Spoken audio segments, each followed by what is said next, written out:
کہ جب کبھی خاندان میں طلاق کا معاملہ پیش آئے، لڑائی جھگڑا ہو، تو دو صورتحال ہوتی ہیں. یا تو یہ ہوتا ہے کہ خاندان میں ایک ناچاقی جھگڑا چل رہا ہے، آئے دن میاں بیوی کا جھگڑا کھڑا ہوتا ہے، لڑکی والے لڑکے والے آتے ہیں، اس میں بیٹھتے ہیں. ایک تو یہ صورت ہوتی ہے.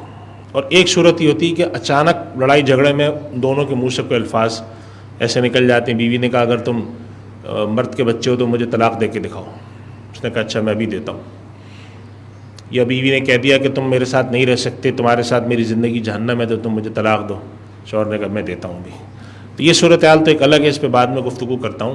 لیکن اگر پہلی صورتحال ہے کہ میاں بیوی میں آپس میں لڑائی ہے،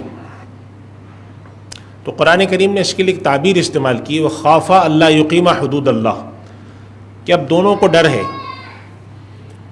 ان کے اہل خانہ کو ڈر ہے کہ اب ان دونوں کے درمیان کوئی ڈھنگ ٹھکانے سے، قرینے سے، عرف و رواج کے مطابق ایک مناسب زندگی بسر کرنے کا کوئی طریقہ ممکن نہیں ہے. مناسب زندگی کا مطلب یہ بات یاد رکھیں، یہ نہیں ہوتا کہ میاں بیوی کے درمیان چھوٹی موٹی نوک جھوک نہ ہو. یہ اللہ تعالیٰ نے دنیا بنائی ہے، جنت نہیں ہے کہ جہاں پر لوگ ہمیشہ خوش دلی سے ایک دوسرے سے ملیں گے. یہاں تو اونچ نیچ، چھوٹی موٹی نوک جھوک، بدسلوکی، کبھی میاں کی طرف سے، کبھی بیوی کی طرف سے، کبھی سسرال کی طرف سے، یہ سب تو ایک معمول کی زندگی کا حصہ ہے، کہیں کم ہے کہیں زیادہ ہے. لیکن اس سے آگے بڑھ گیا معاملہ تو پھر اللہ سبحانہ و تعالیٰ نے طلاق کا تصور رکھا ہے. تو اگر ایسی صورتحال ہو تو سب سے پہلی بات تو یہ ہے کہ طلاق دینے کے لیے اگر معاملہ پیش آ رہا ہو تو خاندان کے بڑے بیٹھ جائیں. عام طور پہ خاندان کے بڑوں کی کوشش ہوتی ہے کہ طلاق نہ ہو، جو کہ ایک اچھی بات ہے، مگر ہمیشہ یہ کوشش اچھی نہیں ہوتی. بعض دفعہ صورتحال یہ ہوتی ہے کہ دونوں دیکھ رہے ہیں کہ طلاق کے بغیر چارہ نہیں، لیکن کہتے ہیں نہیں رہو ساتھ. اس کا نتیجہ پھر جا کے بعض دفعہ بہت خراب نکلتا ہے. تو اگر خاندان کے بڑے پر قریب پہنچ جاتے ہیں کہ بھئی ہم شاید طلاق کی نوبت آئے، تو پھر نمبر ایک کسی عالم دین مفتی سے مشورہ کریں کہ میں طلاق کیسے دوں. لوگ کیا کرتے ہیں کہ کسی بھی ایسی جگہ چلے جاتے ہیں کہ جہاں پر بعض دفعہ لوگ وہاں پر طلاق نامہ رکھے ہوئے ہوتے ہیں. بعض دفعہ تو فوٹو کاپی والوں کے پاس چلے جاتے ہیں، اس کوئی طلاق نامہ پڑا ہے تو اس کے پاس اس طرح کی چیزیں پڑی ہوتی ہیں، اس نے کاپی اٹھا کے دے دی. یا کسی ایسے صاحب کے پاس چلے گئے جو کہہ رہے ہیں کہ میں وکیل ہوں، اچھا وکیل ہوں، لیکن وہ شاید اچھے وکیل نہیں ہیں، یا وہ ہیں اچھے وکیل لیکن وہ شاید طلاق نکاح کے وکیل نہیں ہیں، کسی اور چیز کے وکیل ہیں، پراپرٹی کے وکیل ہیں. انہوں نے اپنے کسی دوست وکیل سے ایک طلاق نامہ منگوایا اور وہ دے دیا کہ بس جا کر آپ اس کو کاپی کریں اور آغاز کریں. حالانکہ میں نے خود دیکھیں، ہمارے جتنے مفتی حضرات ہیں سب دیکھ چکے ہیں اس کو، کہ طلاق نامہ بھی نہیں تھا، طلاق کا نوٹس ہے اور اس کے اندر 3 طلاقیں لکھ دی. تو سب سے پہلی بات تو یہ ہے کہ کسی عالم دین مفتی سے جا کے مشورہ کریں کہ ہمارے خاندان میں ایک رشتہ نہیں چل پا رہا ہے، ہم طلاق کا کیا طریقہ اختیار کریں. نمبر 1، طلاق نامہ جو ڈرافٹ ہو رہا وہ دکھائیں ان کو. ایسا جملے نہ لکھ دیں اس میں کہ ایک کے بجائے کوئی 12-13 طلاق دے دیں. اب ایک طلاق کا نوٹس اس میں لکھا ہے میں تمہیں 1 طلاق دیتا ہوں، میں تمہیں 1 طلاق دیتا ہوں، میں تمہیں 1 طلاق دیتا ہوں. مفتی صاحب بیٹھے ہوئے ہیں کہ یہ 1 ہے یا 3 ہے. اب یہ ڈرافٹ کرنے والے کی غلطی ہے نا. میں تمہیں 1 طلاق 3 طلاقیں دیتا ہوں، یا میں تمہیں 1 طلاق دیتا ہوں، آئندہ کے بعد میرا تم سے کوئی تعلق نہیں، تم میری طرف سے آزاد ہو. مفتی صاحب کہہ رہے ہیں کہ یہ کیا لکھا ہے اس نے، یہ 1 طلاق ہے، یہ 4-5 قسم کے جملے طلاقوں کے لکھ دیے. یہ خرابی کیوں پیش آتی ہے کہ آپ طلاق نامہ صحیح مشورے کے بعد کسی عالم دین مفتی یا کسی اچھے فیملی وکیل، وکلا میں بہت اچھے حضرات ہیں، بعض وکلا ایسے ہیں جو کہ علماء بھی ہیں، یہ بعض وکلا ایسے ہیں جو علماء نہیں ہیں لیکن انہوں نے فقہ کے اس چیز کی باقاعدہ تربیت حاصل کی ہے. تھوڑی سی مشقت ہوتی ہے لیکن اب تو ہر چیز بہت میسر ہے. جا کے رابطہ کر کے طلاق نامہ بنوائیں اور کوشش کریں کہ 1 طلاق ہو.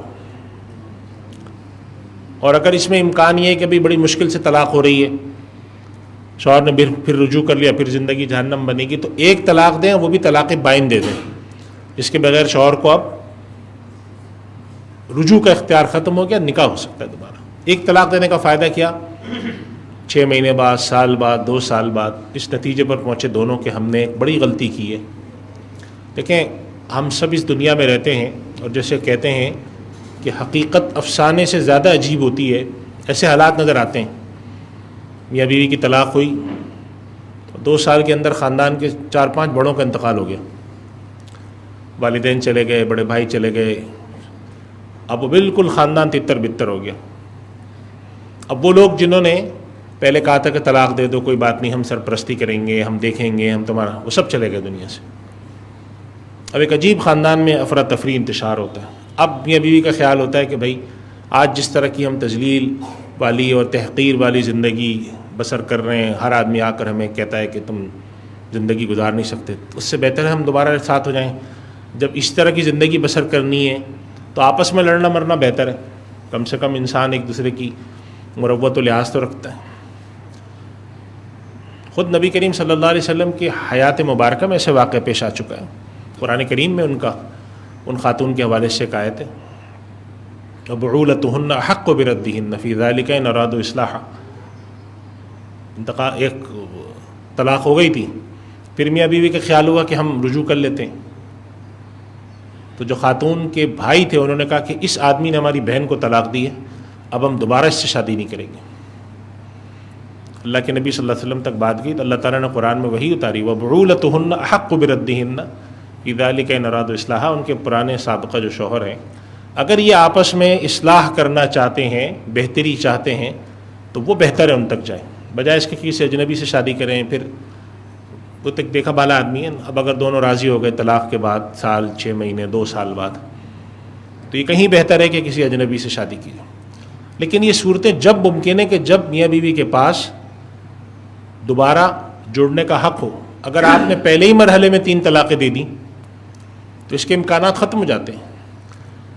تو طلاق کی صورت میں 1 طلاق دیں، کسی ماہر مفتی سے مشورہ کریں، نکاح کرتے وقت، شادی کرتے وقت، رشتہ جوڑتے وقت، اور شادی کرانے میں کوئی 1.5 سال لگاتا ہے آدمی، زیادہ بھی لگتے ہیں، رشتہ تلاش کر رہا ہے، اور طلاق دینے میں 2 منٹ لگائے، اس سے بڑی جسے کہتے ہیں ناقبت اندیشی، حماقت کیا ہو سکتی؟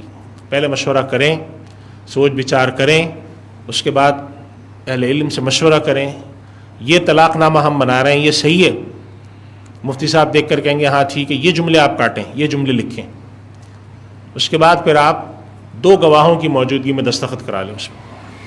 یہ طریقہ ہے طلاق کا صحیح صاف ستھرا طریقہ۔ اس کے بعد پھر وہ عدت گزار کے آزاد ہیں، جو چاہے کریں۔ تو اگر طلاق ایک منظم طریقے سے دی جا رہی ہو، باہمی رضامندی سے، خاندان کے مشورے کے بعد، تو پھر یہ طریقہ اختیار کیا جائے۔